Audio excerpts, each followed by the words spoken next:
আমি জানি আমার ঘরগুলোতে ঝুল জমে আছে অনেক দিন। পড়ার শেলফে এখন কাপড়ের স্তূপ। ড্রেসিং টেবিল আর ওয়ারড্রোবে চিরুনি, হাতা, বাটিতে সব একাকার। আমার বাচ্চারা ছুটে বেড়াবে, লেকের খোলা হাওয়া আসবে, সারা দিন গৃহসজ্জা করব বলে যে ফ্ল্যাটটিতে উঠেছিলাম তার পুরোটাই এখন খেলনা আর জঞ্জালে ভরা। খুব শখ করে যে ফার্নিচার গুলো কিনেছিলাম, আমার সেই ফার্নিচার গুলোর উপর এখন ঘোরের নাপার বোতল আর তেলের শিশি। আমি জানি একদিন এই সব কিছু পরিপাটি হয়ে যাবে। ফেসবুক রিলসের ঘর গোছানোর ভিডিও দেখে প্রতিদিন যে দীর্ঘশ্বাস ফেলি, একদিন তার চেয়েও ঝাঁ চকচকে সংসার আমার হবে। আমার বারান্দায় দুলবে অর্কিড আর নীলকণ্ঠ। আমার ডাইনিং এ থাকবে ধোয়া মোছা পরিপাটি সাজের ফুলদানি। আমার ঘরের আনাচে কানাচেও থাকবে ইনডোর প্ল্যান্টের সমারোহ। বেডরুমে দুলবে ড্রিম ক্যাচার।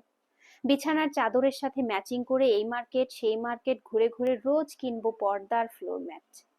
তবে হ্যাঁ, আজ আমি আমার এই বড্ড অগোছালো সংসারকেই খুব ভালোবাসি। এই যে সকাল বিকাল সন্ধ্যা আমাদের এই জড়াজড়ি, এই সময়টুকু আমি ভীষণ ভালোবাসি। একদিন অনেক সাজানো একটা সংসার হবে, কিন্তু আমার বাচ্চাদের এই শৈশব আর থাকবে না। ওদের এই বিনা কারণে কান্না আর মান অভিমানী দুপুর আর পাবো না। একদিন অনেক করে চাইলেও এই সন্তানদের কাছে একটু সময়ের খুব অভাব হবে। সেদিন যেন এই স্মৃতিগুলো আমাকে সজীব রাখে। আমি তাই স্মৃতি জমাচ্ছি। ভেবেছি আমার বাড়ির দরজায় বড় করে লিখে রাখবো নোটিশ বোর্ড, এখানে স্মৃতি সংরক্ষণের কাজ চলছে। দয়া করে বাড়ির ভেতরে প্রবেশ করে কেউ নাক সিটকাবেন না।